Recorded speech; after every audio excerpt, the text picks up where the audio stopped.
মেঘের অভিবিদদের ন্যায় কথা শুনে তানবীর আশ্চর্য নয়নে তাকিয়ে শোধালো, বনু, তুই এভাবে কথা বলছিস কেন? কে তোকে প্রাধান্য দেয়নি বল শুধু। মোজাম্মেল খান ভারী কণ্ঠে বললেন, কেন, তাকে কি করবা? তানবীর ধীর কণ্ঠে বলল, কিছু করব না। মেঘ তানবীরের দিকে তাকিয়ে ততষ্ট হয়ে বলল, এমনি মিমকে বোঝাচ্ছে। আবিরের আঁখি জোড়া মেঘের পানে গভীরভাবে অনুবন্ধী হয়ে আছে। মেঘ তানবীরের থেকে নজর সরিয়ে মাথা নিচু করে ফেলল। মিনহাজের পরিকল্পনায় মেঘ এমনটা করছে যাতে আবিরের মনের ভাব বুঝতে পারে। খাবার টেবিলে যে যার মতো খাবার খাচ্ছে, অথচ আবিরের দৃষ্টি মেঘেতে স্থির। মেঘ যে ইনডাইরেক্টলি আবিরকে খোঁচা দিচ্ছে এটা আবিরের বুঝতে বাকি নেই। মেঘ খাবার খেয়ে চুপচাপ উঠে গেছে। আবির কিছুক্ষণ নিবিড় চিন্তায় মগ্ন থেকে খাওয়া শেষ করে অফিসে চলে গেছে। আবির আজ অফিসের কাজে কোনোভাবেই মনোযোগ দিতে পারছে না। আবিরের বুকের ভেতর অদৃশ্য হাওয়া বইছে, হৃদয়ের তোলপাড় চলছে, এসিতে বসেও শরীর ঘামছে। দুশ্চিন্তায় আবিরের শ্যামবর্ণের চেহারা কালচে বর্ণ ধারণ করেছে। ফাইল এলোমেলো অবস্থায় ফেলে টেবিলের ওপর মাথায় রেখে শুয়ে আছে। রাকিব একটা ফাইল নিয়ে রুমে ঢুকে আবিরকে দেখে তাড়াতাড়ি এগিয়ে এসে বলল, কি হয়েছে আবির, অসুস্থ লাগছে? আবির টেবিল থেকে মাথা তুলতেই আবিরের অসহায় মুখ দেখে রাকিব ভুরু কুঁচকে বলল, কোনো কিছু নিয়ে দুশ্চিন্তায় আছিস? মেঘ ইদানিং কেমন জানি ব্যবহার করছে। কেমন করতেছে? ডাইরেক্ট কিছু বলে না, তবে কেমন জানি ঠাঁস দিয়ে কথা বলে। রাকিব মৃদু হেসে বলল, তোকে পরীক্ষা করছে হয়তো, তা বোঝার বয়স আমার হয়েছে। তাহলে দুশ্চিন্তা কি নিয়ে করছিস? খোঁচাখুচিটা যদি সিরিয়াস রূপ নেয় তার জন্য ভয় হচ্ছে। আমি সেদিন ওর আইডি থেকে মিনহাজ ছেলেটাকে ব্লক করছি, ও তেমন কোনো রিয়াকশন করেনি, আনব্লকও করেনি। ঠিকই ভার্সিটিতে ঘন্টার পর ঘন্টা ওই ছেলেগুলোর সাথে আড্ডা দেয়। রাকিব গম্ভীর কণ্ঠে বলল, তুই যে এই বিষয়ে কোনো না কোনো দিন দুশ্চিন্তায় পড়বি সেটা আমার অজানা নয়। তোকে কম করে হলেও 1000 বার বলছি, তুই ওদের সাথে একবার পার্সোনালি দেখা করলে এত কাহিনীর কিছুই হতো না। আমি রাগ কন্ট্রোল করতে পারি না, জানিস তো। এখন পর্যন্ত যে কয়জনকে নিজের হাতে মেরেছি সব কয়টা তেড়ামির জন্য মার খেয়েছে। ভালোভাবে কথা বলতে গেলে তারা মানতে চায় না, গায়ের জোর এলাকার দাপট দেখায়। সহ্য করতে না পেরে আমার তাদের মারতে হয়।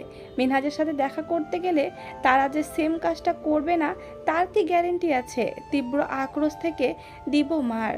কোনো না কোনোভাবে সে কথা মেঘের কানে যাবে, আর মেঘ ভাববে আমি ইচ্ছাকৃত ওর বন্ধুদের মেরেছি, আর তা নিয়ে তুলকালাম কাণ্ড ঘটাবে। এমনিতেই ওর সাথে রাগারাগির শেষ নেই। এই ঘটনার জের ধরে দেখা যাবে কথা বলাই বন্ধ করে দিয়েছে। তানবীর বা আমি তো বলতেই পারতাম, হ্যাঁ পারতি, কিন্তু মেঘ ঘুরে ফিরে আমাকে ভুল বুঝতো। কারণ প্রাইমারি স্কুলে থাকাকালীন জয় নামে ছেলেটার জন্য ওকে মেরেছিলাম। এত বছর পর ভার্সিটিতে উঠে দুইটা ছেলে বন্ধু হয়েছে, এখন মেঘকে না মেরে ওদেরকে মারা হয়েছে। মেঘ কি এতটাই বোকা যে কিছুই বুঝবে না? তোরা মারলে ছেলেগুলো মেঘকে ডিটেলসে বলবে, আর কাউকে দিয়ে মারালে সেটাও বলবে। সবভাবে দোষ গিয়ে আবির আর তানবীরের ওপরই পড়বে। তোর এই সুদূর প্রসারী চিন্তা ভাবনার জন্যই নিজের মনোবল হারাচ্ছিস, দিনকে দিন বদমেজাজি হয়ে যাচ্ছিস, মেঘের সাথে কারণে অকারণে রাগ দেখাচ্ছিস, আর এই সুযোগে ছেলেগুলোরও অতিবার বাড়তেছে। আবির কিছুক্ষণ নিশ্চুপ থেকে আর চোখে রাকিবের দিকে তাকিয়ে শোধালো, কেন আসছিলি?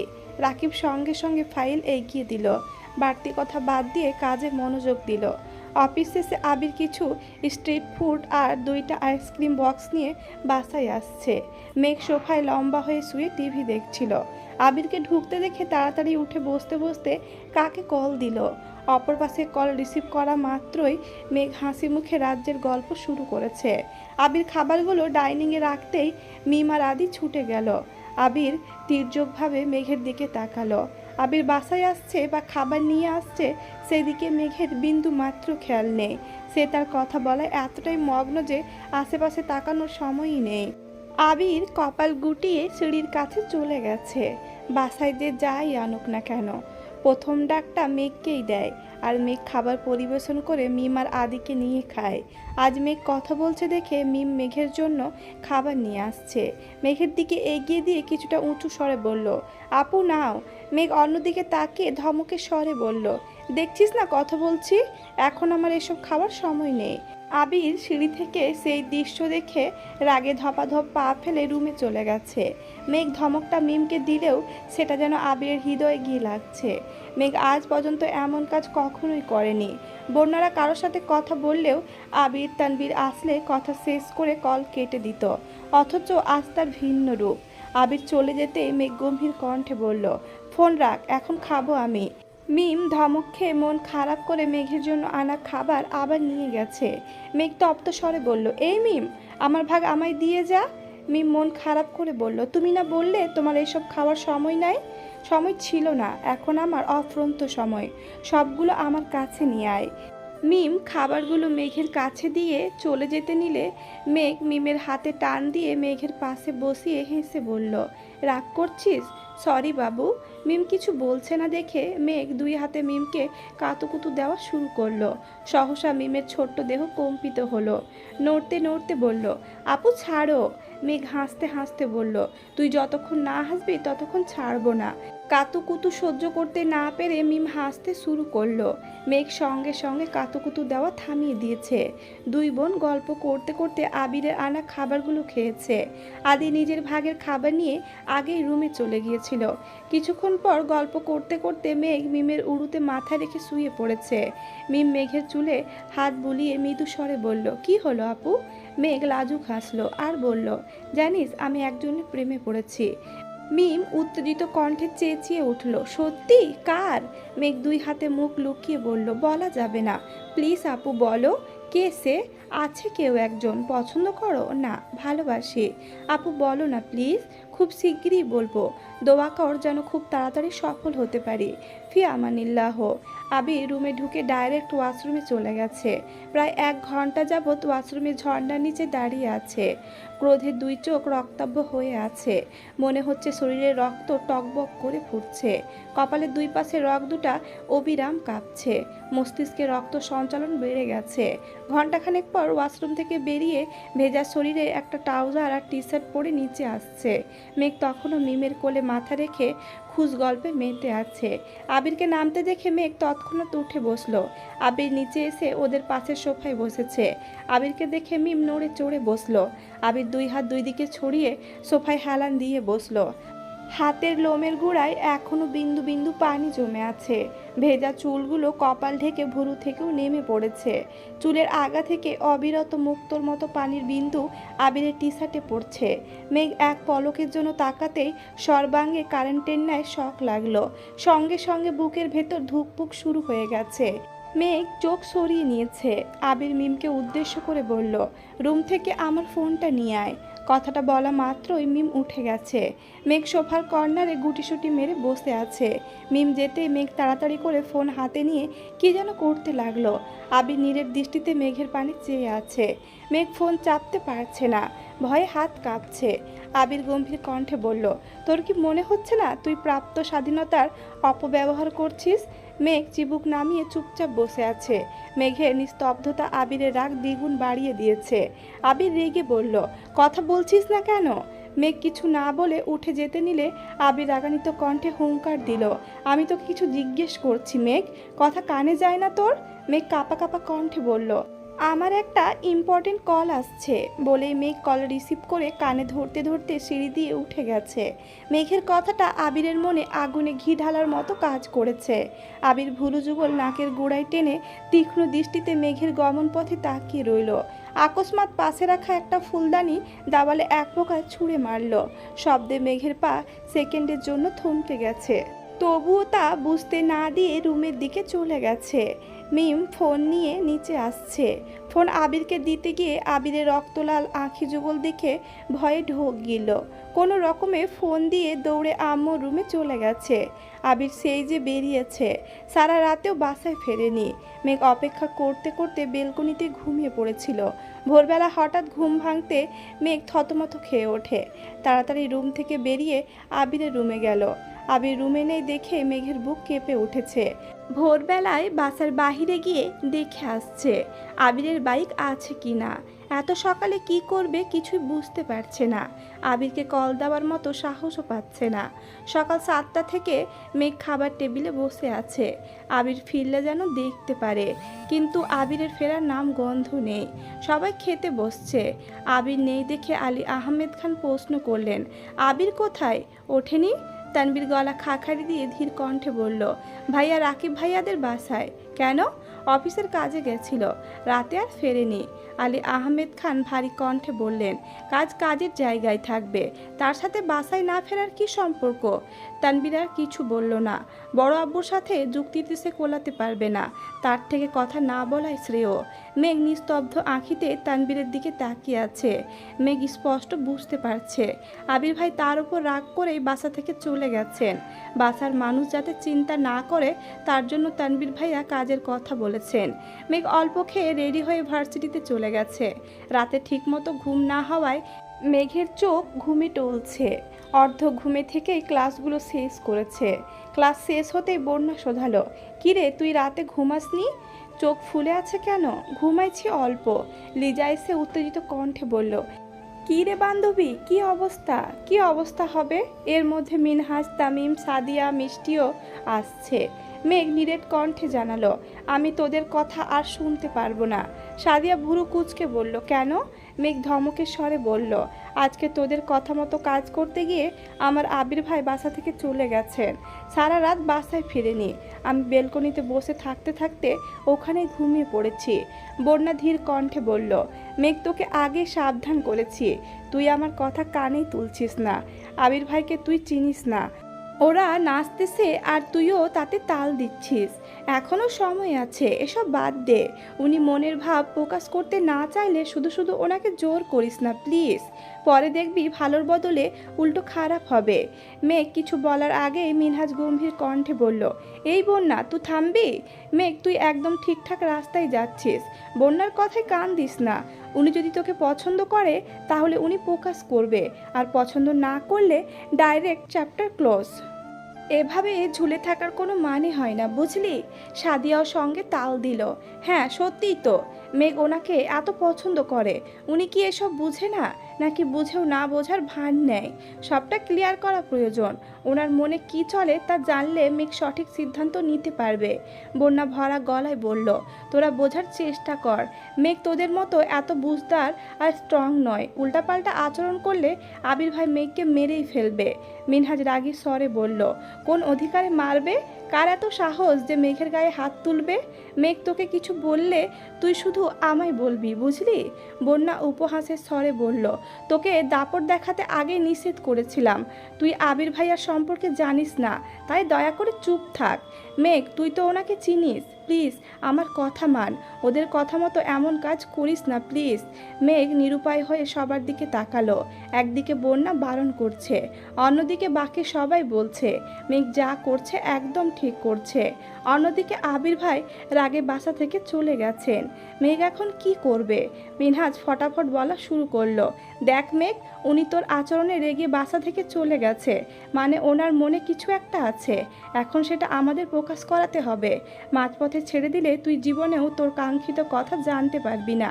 এখন তুই ভাব, বন্যার কথা মেনে এভাবে চলবি, নাকি আমাদের কথা মেনে তোর আবির ভাইয়ের মনের কথা শুনবি? মেঘ বোকার মতো তাকিয়ে আছে। লিজা পুনরায় বলল, তোর প্রেম রোগের বছর হয়ে যাচ্ছে, আর কতদিন ওনার পিছু পিছু ঘুরবি বলতো? উনি ভালো না বাসলে ওনার চিন্তা মাথা থেকে ঝেড়ে ফেলে অন্য কারোর সাথে সম্পর্কে যাবি। প্রয়োজনে ছেলে আমরা ঠিক করে দিব, তবু ওনার মোহে এভাবে পড়ে থাকিস না। প্রায় 1 ঘন্টা সবাই মিলে মেঘকে জ্ঞান দিয়েছে। বন্যা শুরু থেকে শেষ পর্যন্ত ডাইরেক্ট না, মেঘ যাতে এমন কাজ কোনোভাবেই না করে। অথচ মেঘ বাকিদের কথা শুনে রাজি হয়ে গেছে। বন্যা যেতে যেতে আরও কিছুক্ষণ মেঘকে বোঝালো, কিন্তু মেঘের মাথায় কিছুই ঢুকলো না। মেঘের মনে মস্তিষ্কে শুধু একটাই চিন্তা, আবির ভাইয়ের মুখে ভালোবাসি শব্দটা শোনা, সেটা যে কোনো মূল্যে হোক। মেঘরা চলে যেতেই তামিম মিনহাজকে প্রশ্ন করলো, তোর মনে কি চলছে বলতো? মিনহাজ উল্টো প্রশ্ন করলো, কেন? তুই মেঘকে উস্কাচ্ছিস যাতে আবির ভাইয়ার মনের ভাব জানতে পারে। কাহিনী কি? মিনহাজ গলা খাখারি দিয়ে বলল, আমি মেঘকে পছন্দ করি, ওর প্রতি বেধক অনুভূতিও আছে, কিন্তু ওর মনে আমার জন্য বিন্দু মাত্র কিছু নেই। ওর মস্তিষ্কে আবির ভাইয়া ছাড়া কিছুই নেই। এই অবস্থায় আমি যত চেষ্টাই করি ওর মনে আমার জায়গা করতে পারবো না। দেখলি তো, আবির ভাইয়া আমায় ব্লক দিয়েছে। এই খুশিতে সেদিন সবাইকে চকলেট দিল। মতো অবস্থায় আমি কোনো কিছুই আশা করতে পারি না। তামিম বিস্ময় সমেত তাকিয়ে বলল, তাহলে তুই তোর অনুভূতি কোরবান করে মেঘকে আবির ভাইয়ার সঙ্গে মিলিয়ে দিতে চাচ্ছিস? মিনহাজ রাজভারী কণ্ঠে পুনরায় বলল, হতে পারে তাই, আবার উল্টোটাও হতে পারে। যেমন? মিনহাজ লম্বা করে শ্বাস টেনে বলা শুরু করলো, দেখ, মেঘ প্রায় 9 মাস যাবৎ আবির ভাইয়াকে পছন্দ করে। আমাদের সাথে ওর বন্ধুত্ব প্রায় 4 থেকে 5 মাসের। তার মানে আমাদের সাথে পরিচয়ে আরও 4-5 মাস আগে থেকে মেঘ ওনাকে পছন্দ করে। মেঘ যথেষ্ট কিউট আর লক্ষ্মী একটা মেয়ে, যে কেউ এক দেখায় ওর প্রেমে পড়বে। সেখানে উনি তো এক বাড়িতে থাকেন। এই 9 মাসেও কি উনি মেঘকে খেয়াল করেননি? অবশ্যই করেছেন, এবং মেঘের অনুভূতিও বুঝেছেন, তবে প্রকাশ করছেন না।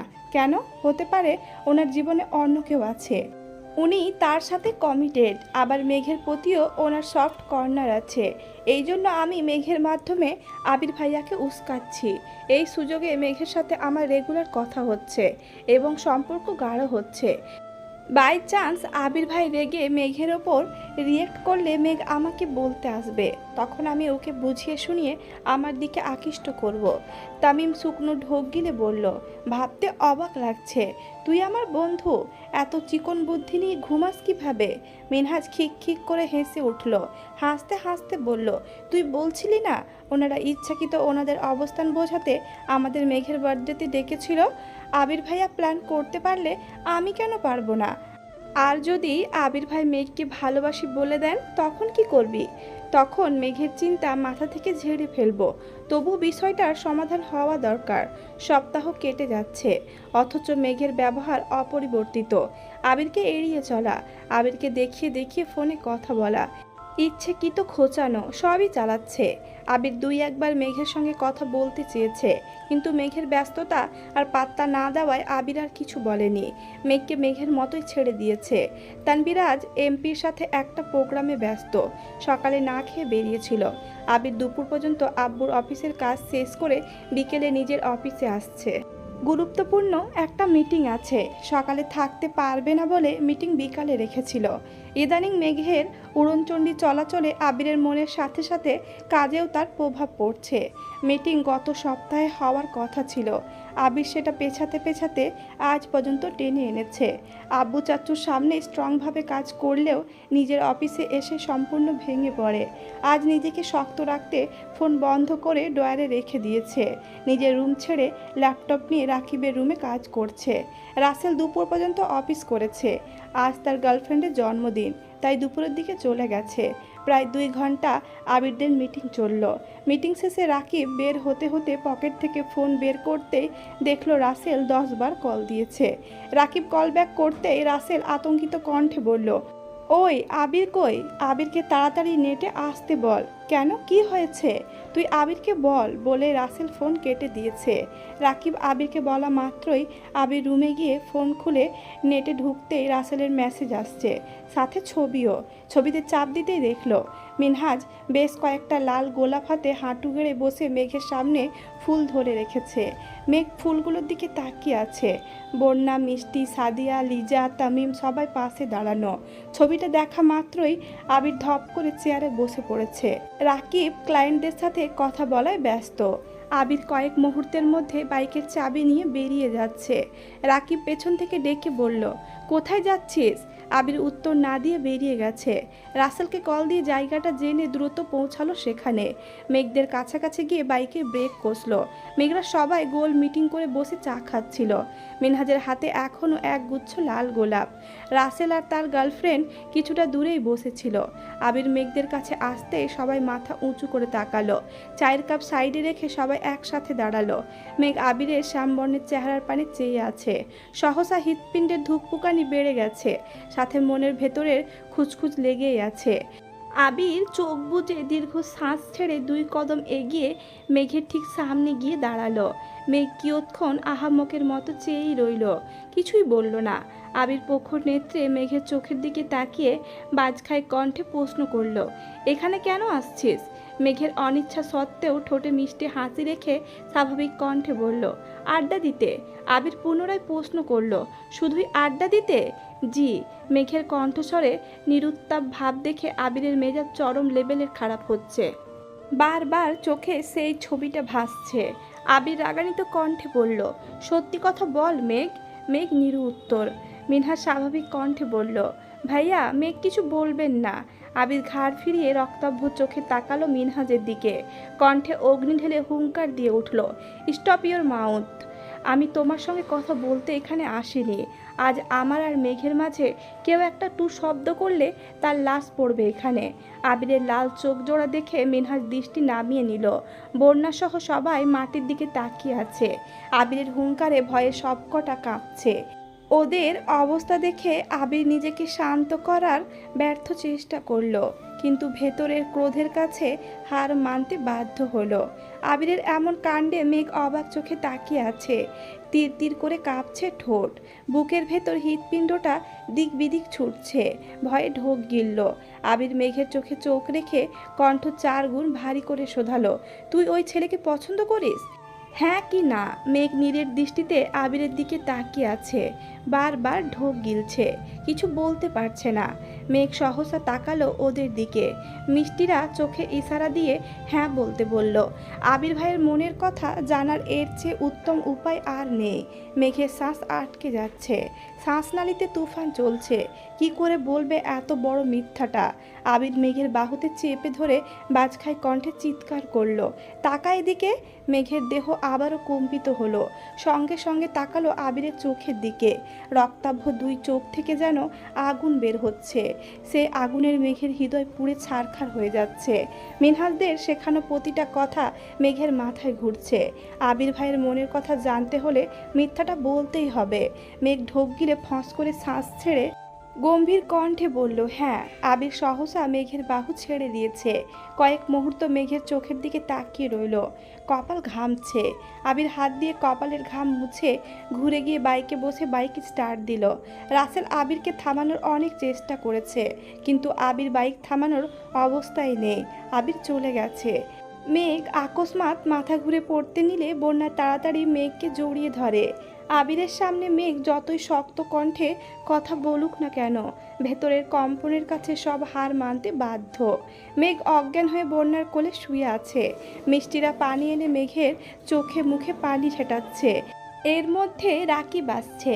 আবির কল না ধরায় রাকিব রাসেলকে কল দিয়েছিল। রাসেল সবটা বলাতে রাকিব সঙ্গে সঙ্গে অফিস ছুটি দিয়ে রওনা দিয়েছে। তানবীরকে সব জানিয়েছে। রাকিব বাইক থামিয়ে আতঙ্কিত কণ্ঠে শোধালো, আবির কোথায়? আবির চলে গেছে। কোথায় জানি না। রাকিব উদ্বিগ্ন কণ্ঠে চেঁচিয়ে উঠল, তুই ওকে আটকাতে পারলি না? ও কি আমার কথা শোনার মানুষ? চেষ্টা তো করেছি। ওদের কথোপকথনের মধ্যে তানবীর বাইক থেকে নেমে রাগান্বিত কণ্ঠে বলল, ভাইয়া কোথায়? রাকিব মৃদু স্বরে বলল, বাইক নিয়ে চলে গেছে। তানবীর আগ পাছ না ভেবে মিনহাজকে এলো পাথারি মার শুরু করলো। তামিম বাঁচাতে আসলে তামিমের গায়েও বেশ কিছু মার পড়েছে। রাকিব রাসেল তাড়াতাড়ি গিয়ে তানবীরকে টেনে হিঁচড়ে সরিয়ে আনলো। দুইজনে মিলেও তানবীরকে আটকে রাখতে পারছে না। মারের চোটে মিনহাজের হাতের ফুলগুলো মাটিতে পড়ে গেছে। মিনহাজের নাক দিয়ে রক্ত বের হচ্ছে। রাকিব আর রাসেল তানবীরকে শান্ত করে গম্ভীর কণ্ঠে বলল, তুই মেঘকে নিয়ে বাসায় যা। তানবীর মেঘকে ধমক দিতে গেলে রাকিব সঙ্গে সঙ্গে ভারী কণ্ঠে বলল, তানবীর মেঘকে কিছু বলবি না, চুপচাপ বাসায় নিয়ে যা।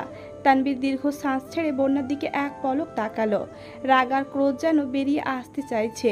ঘুরে যেতে নিলে ফুলগুলোর দিকে তানবীরের নজর পড়ে। সঙ্গে সঙ্গে পায়ের জুতা দিয়ে টকটকে লাল গোলাপগুলো পিষে ফেলেছে। মিষ্টিরা চোখ নামিয়ে সেই দৃশ্য দেখলো। কেউ চোখ তুলে তানবীরের দিকে তাকাতে পারছে না। তানবীর বাইকের কাছে যেতে যেতে মিনহাজের দিকে তাকিয়ে রাগান্বিত কণ্ঠে হুঙ্কার দিল, আমি এখন চলে যাচ্ছি ঠিকই, কিন্তু আমার ভাইয়ের কিছু হলে তোদের খবর আছে বলে দিলাম। তানবীর বাইক স্টার্ট দিয়ে মেঘকে উদ্দেশ্য করে ভারী কণ্ঠে বলল, ওঠ। রাকিব আবারও বলল, মেঘকে চুপচাপ বাসায় নামাই দিবি, রাগ দেখাবি না বললাম। তানবীর মিনহাজদের দিকে একবার তাকালো, গম্ভীর কণ্ঠে রাকিবদের ওপর চেঁচিয়ে উঠল, আমার ভাইকে তাড়াতাড়ি খুঁজে বের করো, না হয় লাশ গুম করার ব্যবস্থা করো, আমি আসছি।